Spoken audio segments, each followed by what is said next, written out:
you sometimes people come in with lots of documentation and then they don't have to worry about that. But when there's I don't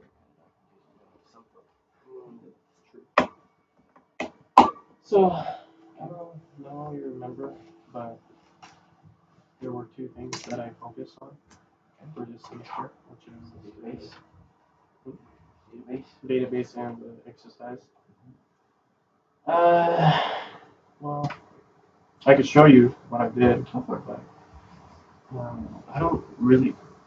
I try to figure out what you said the last time, what we talked about, but it wasn't really. Wasn't clicking? Yeah. Uh-oh. So, well, this is what I did for the database. Okay. Now I have to remember what I told you. Well, you kind of told me to like go look into the, the place, the CFP department. I can't remember. Labs? CT labs? No, Yeah, like GT what kind of a research is out there, like collecting data and stuff. Okay. So, well, I wasn't able to data do that. quality issues. Yeah. And looking, it was sensors and ways to automate the data collection on the mushrooms, right? Yeah. Okay. But There's animal and plant science people who get good at that kind of stuff. well, I talked to my dad about it, and Okay. we're really limited to the amount that budget is allowed. So the only thing that I was able to do was the part of the reason of why I'm asking, of why I'm encouraging you to look into the instrumentation and the sensors that can relate to your field here is not to tell you to go buy them. That's not my point. It's as an IT major, if you go out and look at what those are and how they function, you've got a phenomenal resource here of computer engineering students and faculty. You've got an animal and plant science student and faculty, and lots of people that have the interest in developing tools and developing better equipment. You might be able to do it really cheap while you're here. So maybe only 3 days. That's why I was trying to encourage you to do this a while ago. Yeah, this is why I tell people you need to be in here talking to me by midterm, because then we have time. Yeah. For some reason, everybody wants to come in the last day and say, "This is what I did," and now we don't have time to get into quality. So we sacrifice on a lot of the quality that we could have had. That's true. Now you follow why I do the things the way I do, and yet I leave it up to you. I leave the class open to your agency because I find that that's where I can actually get in deep enough to find out what you're doing, where you're going, how you're doing it, and give you better advice. People don't communicate. This is going to be a better use your life. You're going to communicate with people around you. You're going to miss out on a lot of the opportunities that are staring you right in the face. And you have all these resources around you, and every semester, engineering students, computer engineering students, and animal and plant science students, they're always looking for research topics. You've got a beautiful, perfect one right there. But we didn't get connected up with anybody, so now you're going to leave and good opportunity, I think. Because a lot of times people can't help you. They're not going to build industrial grade stuff right out of the gates. But if you start, looking into what knowledge sets you need, the kinds of stuff that's out there on the market, what it takes to develop a product or develop a sensor, that's worth far more in terms of your education than the piece of paper is. If you'll start getting into those areas and start learning if you start working with students, you're going to find that not all students are equal. Some students are going to do a phenomenal job, and they'll give you value well over and above the time that you invest. Other students are not going to give you so much. But if get out and get amongst those students, you'll learn really quick. But when you go out into industry, how to read a person that's actually going to give you quality, and somebody that's worth collaborating with, and somebody that's not going to give you the kind of quality that you really need. You learn how to build your business. I'd still encourage you to do it, even if you just go talk to some faculty and say, hey, I've got this thing that this business that I run. In subsequent semesters, if students are interested, I'd love to try and start to communicate with them and see if they can do anything. Because that's one of the things that students run across most is they don't know where to go for the ideas. And a lot of the value that we can provide here is just helping people link up. I was just learning a little bit about this today. And I don't know if I've got all the puzzle pieces quite yet. I'm doing a family history project for my wife and found out that her great-grandfather was the first in his family line to go to college. Okay. Interestingly, there was a note in one of the listed this. It was like Lock Haven Normal School, what it was called. Okay. And so I just went and looked at the school. I was trying to learn about the school, and I see in this footnote that there's a guy that was a congressman that went to the school at the same time, or about the same time, as my wife's great-grandfather. I think, I haven't linked all this up yet, but in his obituary it mentioned that he had become a postmaster general for this little town. He was the guy in charge of managing the local post office in this really small community. Okay. Funny title. But he was in charge of the post office. Okay. But that's an appointed position, and it's appointed by the congressman. And as I read the obituary, I think it listed the same guy. That he went to school with. I think what gave my wife's great-grandfather the ability to become the postmaster for this area was a connection that he made. I can't say that for sure. I don't know that. I didn't find any record that says that this is exactly the same. And I haven't cross-checked the name yet to make sure that it really is the same guy. But I just had those pieces of evidence that I was gathering, and I didn't have time to go back and cross-check it. But I'm gathering these pieces going, I wonder if that's the same person. And I find that story happens a lot, that we don't realize the value of the connections that we can make in a lot of areas, not just college. But I think college is a really rich opportunity for that. There's a guy that I need to reconnect up with down in Utah. I served on the academic board while I was here with other students, but he now runs a company in Utah that's a real estate company called Homey. I've seen ads for it, and I saw this connected back to him and realized, wait a minute, I know that guy. But they build software to help people work through the real estate process as you're buying and selling homes. And he's building it in a way that it's disrupting the real estate industry down there. Because typical commission rates for real estate agents run about 3%. When you're talking down in Utah, you're talking probably $300,000 for an average home. Okay. Nicer homes are like $600,000 to $800,000 down there. When you start looking at percentage on that, that's some really big commissions these people are making. And what value are they providing? Well, they talk to people for a couple hours, and they run some paperwork, and they do title checks. And that's about what they provide. If you start looking at the hourly wage, real estate agents are making a whole lot of money. So this guy's business is aimed at automating the process and providing the service for a fraction of the cost. I mean, I think that their commissions are about $1,000 to run a big home.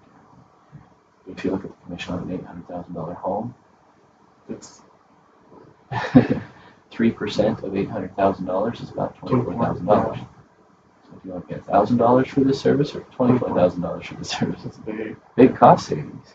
And a lot of it's just because this guy is leveraging technology.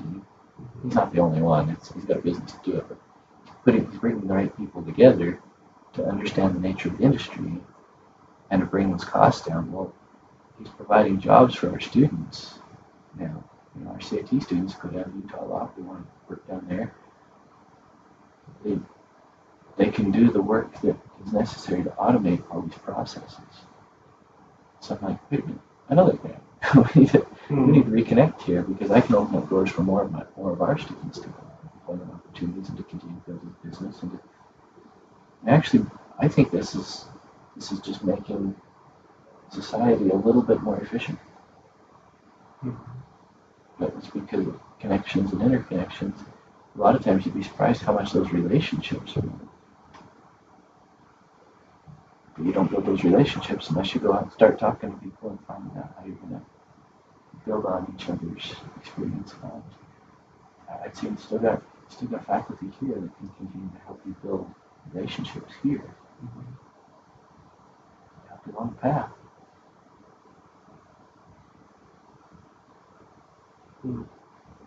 I can go introduce you to some of your meetings. I don't have a ton of time today, but I have a little bit.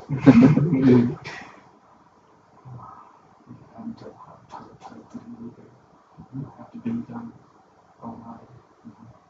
I find it's a lot tougher online. A cold contact online, the response rates are down below 2-3%. If you face-to-face contact people, your response rates are like 80%. Especially when you have somebody else introduce you that knows you know them and they know you, and there's a little bit more relationship there already. All of a sudden, your success rates go way up. It's much faster too. Yeah. Okay. Someone from Egypt is calling. From Asia or Egypt? Egypt. Okay. I have no idea. But I was confused. I'm like, do you know people in Egypt? No, I don't. Okay. So, I don't think that this is the only place where you can build those kind of connections. I think it's a good. Anyway. So, what else do we need to follow up with? What did you do with your project this semester? So the database You was grow as a project. and also How did the database project help you grow as a project manager this semester? well, I think Did it help you grow as a database planner and architect and administrator? yes, that did. And it And helped you grow as a project manager as well. So, well, I think the best way to describe it is I always look into how to grow mushrooms. So I kind of talked about it a little bit in the presentation. But I know how just a little to. bit. Yeah. It wasn't very long.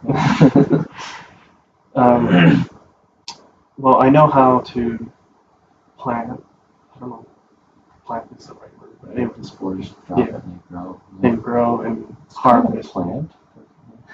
Or harvest, okay. and package and ship it. But never really try to grasp the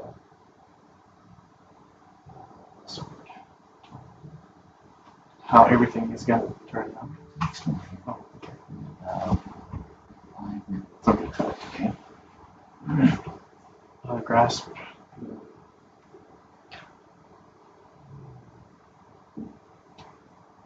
What's the right word? All the details. Yes. Like the number side was my weakness, I would say. Turn it into data. And so there is some numbers that we collect at the factory, but those are like the incomes, the expenses, but never really analyzed All those numbers relate to the actual physical process. like we don't really know the, each mushroom's Cost. the minimum cost that needs to be sold by. So, and So that's honing in on what your profit margin Mhm. is all about. What's your cost basis? What's your profit margin? so like, trying to understand what is the minimum and we need to gain this much net profit. Trying to Can I run through some techniques on how to do that with you? Or Sure. Have you made some progress towards that already? I have taken the course accounting, Okay. but it's always welcome Did to. they teach you activity-based costing? ABC method? It's one that I talk about in project management that I think would very much relate to what you're trying to do here. Okay, basic idea. I'll give you this simple short version as best I can. Simple short version is essentially that you have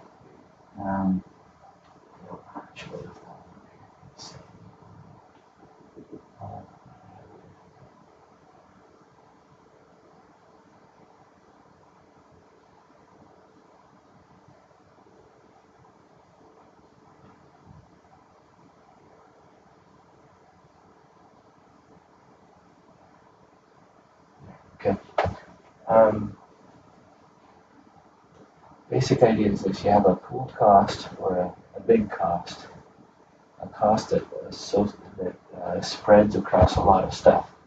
This is like any of your, it's also called capital equipment in your case.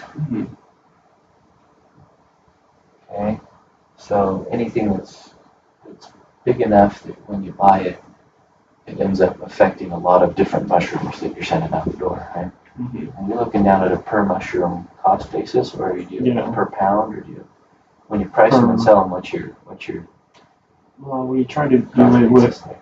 per mushrooms. Okay. Other companies do by grams. Okay. All right. So pool cost over a cost driver. This is the basic model for what we call ABC costing, activity-based costing. Okay. Example that I usually give in class is: do you guys use laptops in connection with this? Do you use computers in your business at all? He does not. I mean, well, my dad is not really he's a paper and pen man, so he never. There is. I don't know your other equipment well enough to give you an example for this, but I'm going to use a computer because you've got one for school. Yeah. And I think I can show you the basic pattern of it that you can take into your other equipment. So here we're going to go. Do you want to work your actual numbers, or do you want me to just make up phony numbers? You can make up. Okay. Phony numbers. I'm going to guess that your laptop probably costs somewhere around $2,000. Yeah. Because it's an Apple. Yeah, sure. Plus or minus some. I don't know. Cost driver. In this case, your usage rate is probably the thing that makes the most sense for a cost driver. It's how many hours have you used it? So to model that, let's just take an average week. How much time do you spend on it when you're in school? Give me a range somewhere: 5 hours, 20 hours, 40 hours. 50. Okay. About 10 hours a day for 5 days, or 8 hours a day for 6 days? 6 days. 8 hours a day for 6 days? Yeah. Sound about right? Well, all those things way too much, aren't they? When you think about that. So 50 hours a week, right? I'm going to start to just model that. That's while you're in school, right? So to use it that much when you're out of school? It'll be a lot less. Okay. Maybe, well. And is this mixed use? Is this schoolwork and entertainment kind of stuff? Yes. Okay. Yeah. So I'm just gonna make a note of that over here for now. This is mixed use. You can break this down for the actual schoolwork or work versus entertainment. and get a better figure out of this. Right now, I'm just going to leave it all as one big blob. Okay, 50 hours a week times, are you going 2 semesters a year or 3 semesters? 2 semesters. Okay, so that's about 14 times 2 would be 28. You're doing 28 weeks a year in school. All right? Okay. So 28 weeks in a year. How many years have you had your laptop so far? Got this in 2016. Okay, so you've had it 3 years? Yeah. What's your anticipated life on that? Or do you think you need to get a new one? 5, maybe. Could be more. And have you been consistent 50 hours a week for 28 weeks per year over the last 3 years? This semester has been the most. Have you done others? Okay. So this number's a little Lower. high, probably. Yeah. Okay.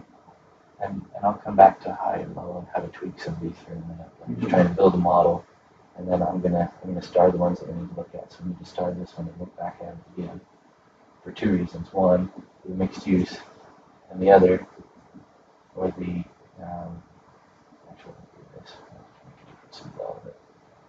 And another for the estimate, whether the estimate is high or low. Right?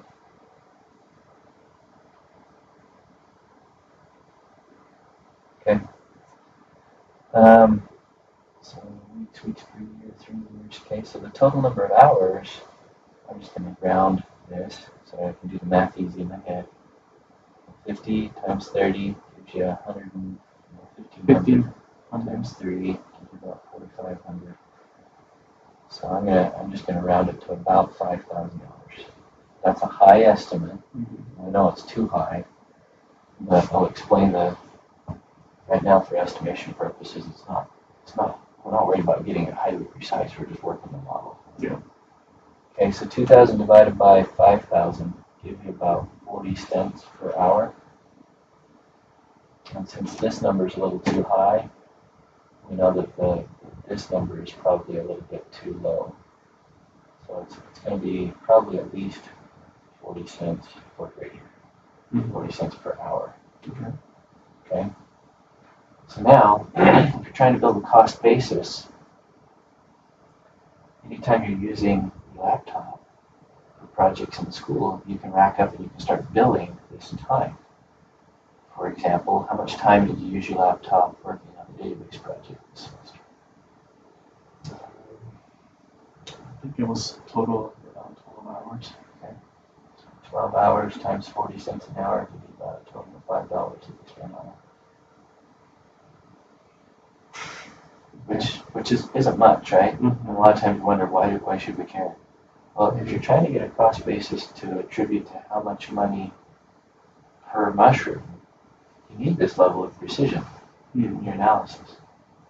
So that anytime you're doing something like the database that plays into the production of your mushrooms, as you're developing this database and you start to use it in production, you need to start looking at, is the use of this database going to start to yield a greater cost savings in any way? If you can start tracking data on this, start tracking your ability your increased capacity to track and mine data and gather insight, you need to start tracking these kind of numbers to start to see which numbers relate to each other, and when you make some decision or some change, how is it affecting your profitability? That's what accountants do. That's what they get paid to do, is track stuff to this level of precision. Okay? So this is $5 so far that we spent towards your database. Okay? So this is the pattern. You've got this big pooled cost. You have a cost driver. In this case, it's hours worth of usage. Probably the more expensive part of a project like this is how much would it cost to pay someone to develop a database like this for you.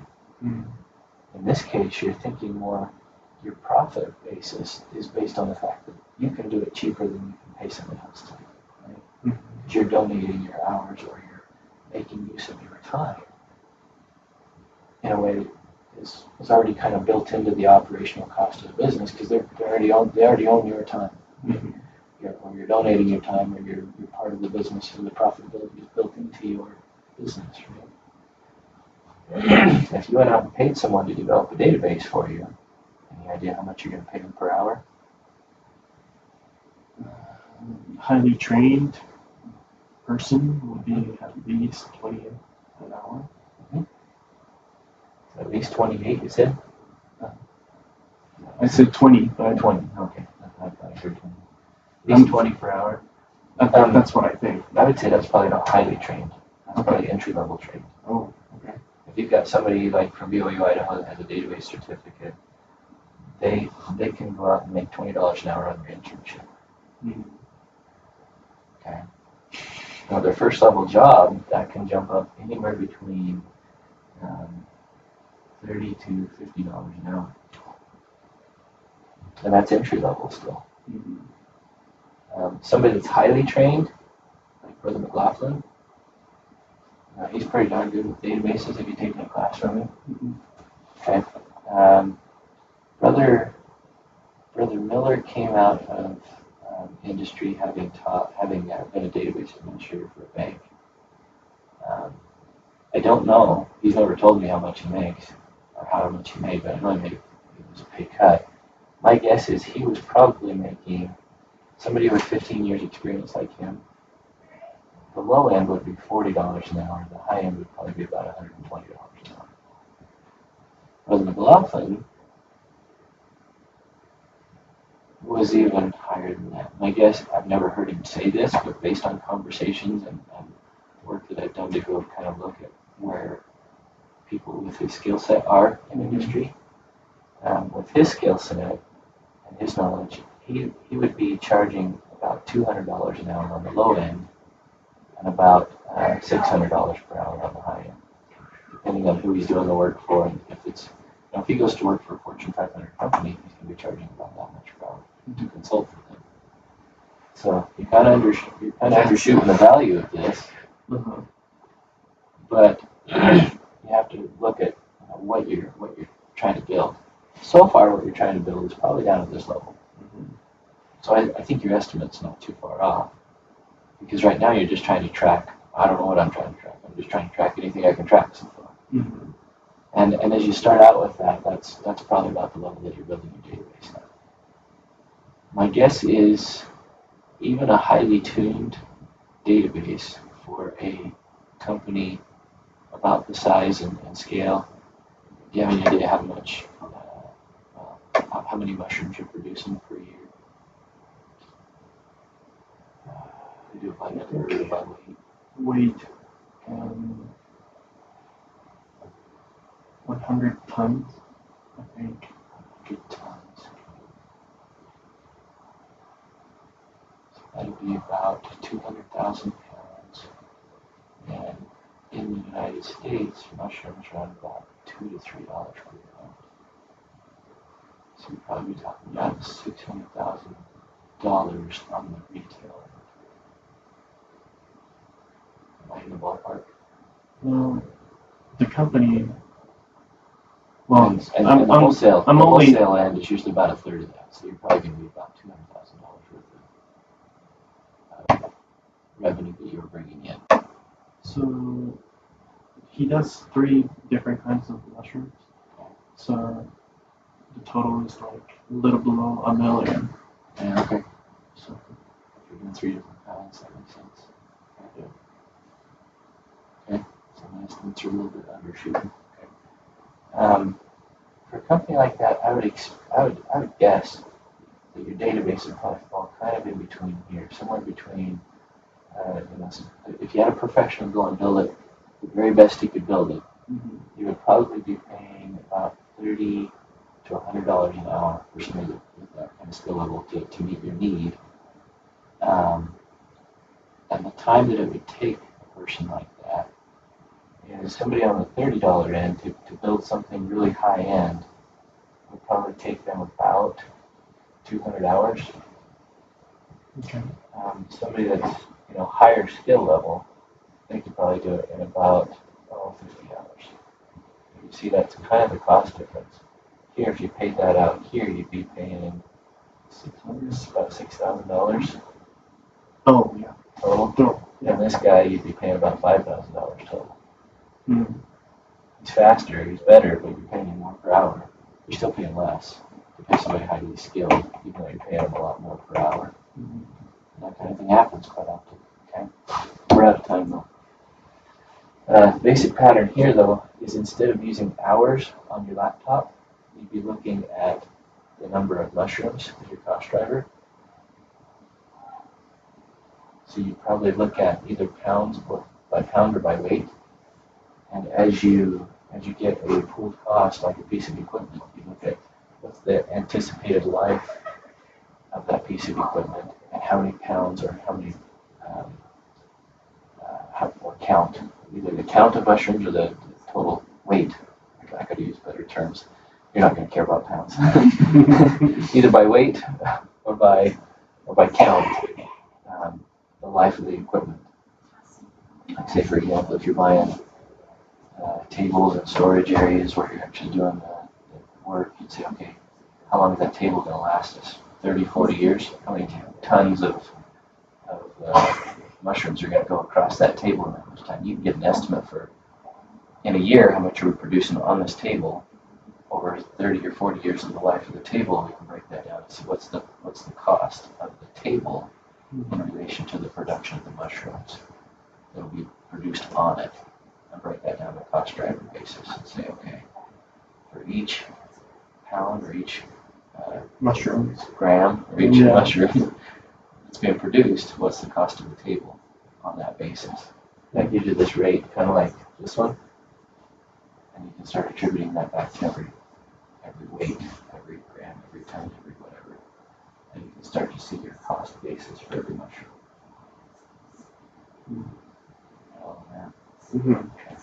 That makes a lot of sense. This would be something I encourage working through. I'd love to work through it with you. Okay. If you want to do it by the end of today, we can count it towards this semester in project management class, but that's your deadline, and that's university policy out of acceptance. Okay. I got a lot of errands to run, so. Okay. Anything else you need that I need to consider when evaluating your grades this semester? Well, I did exercise for the entire semester, almost. Can you give me kind of a summary report on that? Send it to me? Yeah. Okay. Is that out of time now? Yeah. Okay. Thanks, All right. Kazi. Thank you. Much information as you can send me on those. The more information you give me, the easier it is for me to figure out where you fall on the grade. Otherwise, if I don't have information, that's not good. I need the big picture. Come in, Chloe. How are you? Good. I'm running behind already. I only had one appointment. Okay. That's not good. Sorry about that. No, it's okay. It's okay. Okay. You have a I'll lot. see you, Kazi. Kind of. I do this morning, but not the rest of the day. And the guy right after you, I just had a really long conversation with yesterday, so I don't know if he's coming in today. He might not come in. Oh. So I think we're in good shape for a minute. Okay. That's good. How you been? It's been crazy. It's the end of the semester and away we go, huh? Yes. So, Oh, you build a presentation, huh? Okay. Oh. Okay, so I did a few projects. Talk to me about the Friends Party one already. Yeah. Talk to me a little bit about the career fair. Any updates on those? Yes. Okay. Yeah, it will be. Okay, go for it. So, like, parties, we talk about this, and we also, last time I didn't add good, better, and best, and so this time, like, I try to evaluate how, what is good, like, what is my expectation for good, better, and for best. This is pretty much the same from the last time. Okay. So good, we have a party, we get together. There is like we set goals and meet every requirement we want for each thing. But the best is we follow the plan. Not only follow the meet the requirement, but we also have good communication between the board members, and we review after and evaluate member satisfaction and expectations after. Oh, Okay. and so that's for this one. And whoops, you saw this last Yeah, night. I've gone over that one already. Yeah, I Kind of couldn't put funny. any. Okay. So I gave them a sheet to fill out how they feel about like from 1 to 10 how they would feel about each party. So this is the average score for planning and communication. We got pretty good, like pretty much every time everyone participated. Like some like there were only a few times one or two members couldn't make it, but like we told them what we talked about Mhm. afterwards. So that's like 8.5. Okay. And the work on distribution and You contribution. nailed it on that. Yes, Yeah. like we really want everyone to contribute. Okay. And yeah, it worked out very well because we planned ahead and everyone took their job and responsibility. Good. So we all felt pretty good about our parties. So the satisfaction we had. But like the time management is kind of low because we felt like we took too much time. Mhm. Sometimes we were too happy to have food, having food and friends, and it took longer than we thought. It's not only a party, but before party, we each one of us we need to prepare for food and those kind of things and add them together. It's sometimes too much for Sunday. We have church and then after church we're busy getting ready for the get together thing. So things we need to improve. So we underestimated the time. Our goal was to only spend 2 to 3 hours for the total, but it turned out we spent like 4 or 5 hours on Sundays, which is fine. Although like we don't have too much going on Sundays, but if we could reduce the time, we can use those time to do other personal things. Yes, yes. You're kind of So ministering when you're doing this too, though. This yeah, often opens up better opportunities for real ministry. yeah, yeah. One thing about this part is our relationship got stronger and we support each other. We talk about the problems we faced during the past 2 weeks. Like we had events, but then people gave feedback and suggestions, like how I grew up, my team, like crew members, and they gave me some suggestions. And yeah, like that kind of support is really good. We felt that, and but just some time, and we could probably do more meaningful spiritual activity because most of the time we just eat and talk. We have a topic to talk or a small game, but just felt something like we could do more because it's Sunday. We probably can think maybe 10 minutes, 15 minutes for the thing to add on that. Mhm. So we feel like we we rest. We rest on Sunday, not just go party play on Sunday. Okay. So this is the first time. So Dan, are you out there? So those are pictures. I only got two. So those are for the birthday party, and those two for. So we have four because two every other week. The other time I didn't get people, but those one we do hop on, which I don't have a picture. I need to do a better job with document those pictures. How else you gonna share? Yeah. Anybody else you gonna? I have videos, but I don't have pictures. Now can I? If you ever get the chance, there's a great TED talk Mhm. from a guy named Deb Roy. Mhm. Talks about the title of it is The Birth of a Word, Yeah. but it's about how he rigged up his house with cameras all over his whole house, Oh wow. every room. Wow. And this was back in 2011, so it's almost 10 years ago now. Mhm. But it was part of a research project that he did, Um, and his research project was about language development. mhm. So rigged up every camera, every room in his house with cameras, and they were capturing video and audio feeds from everything. And so this ended up taking up like, I think it was like 10 terabytes worth of storage over the 3-year period that he did it. He was watching the development of his children and watching for when they started to speak and say certain words. And then they used all this data. They took all these words and transcribed them out into data elements and tagged them with time and location and all these kinds of things. And they were trying to look for patterns in how children learn and gain words and the ability to speak. And by the end of it, my favorite part in his TED Talk, he said he was getting ready for this TED Talk, and he was putting all his slides and data and just the explanation of it all together. And his son, by that time his son was like 5.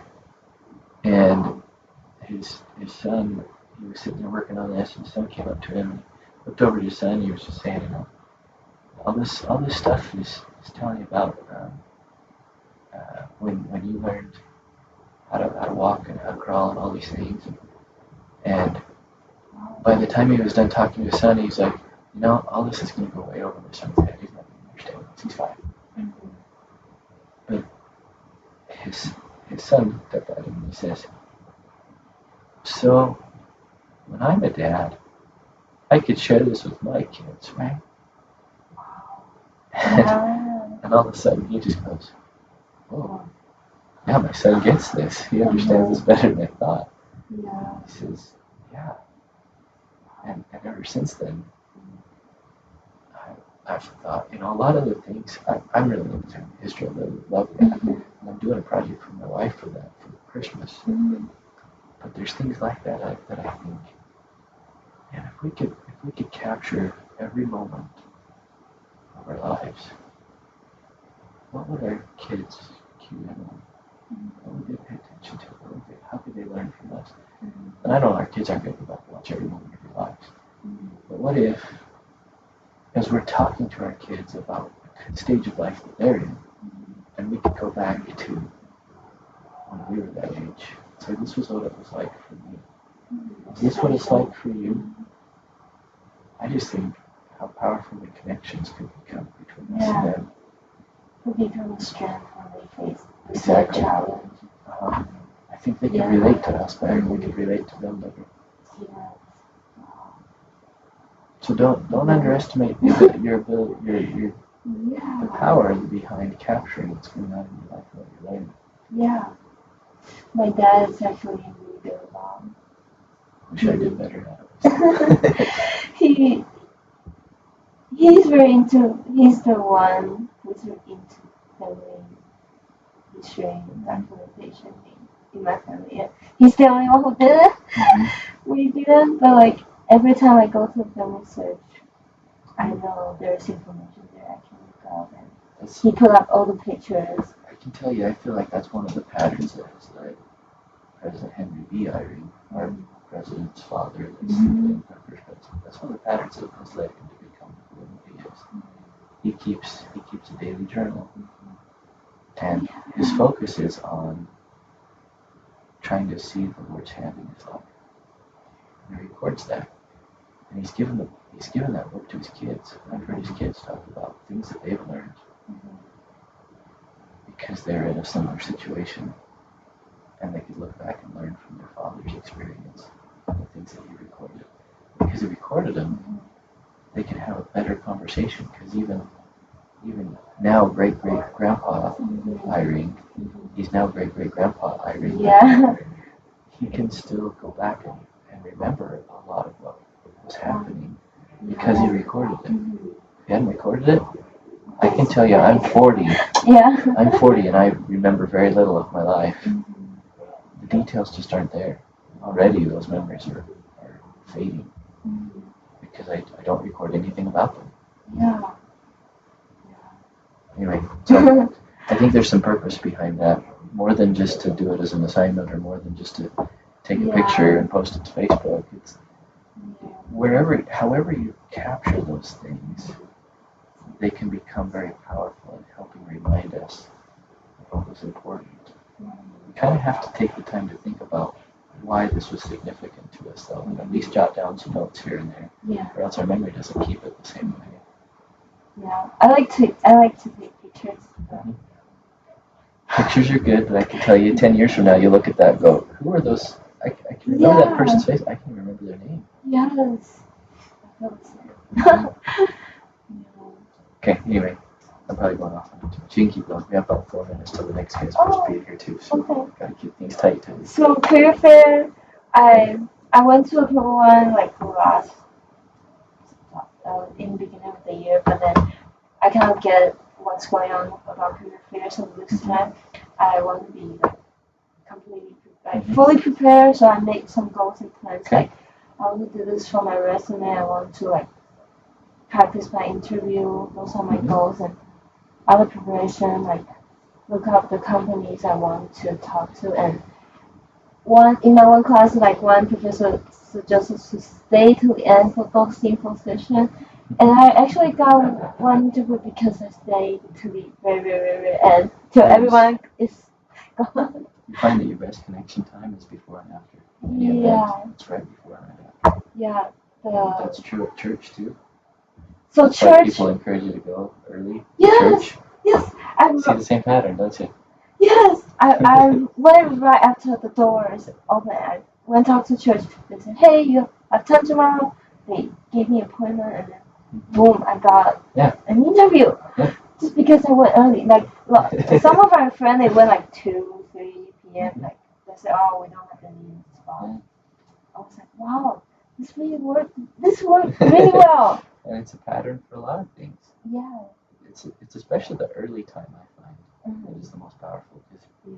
one of the reasons why I think that is because it's the people that are the most committed and the most interested and putting the most into the situation that are there early. And so you connect with usually people that are higher quality kind of people on the early end than you do on the late end.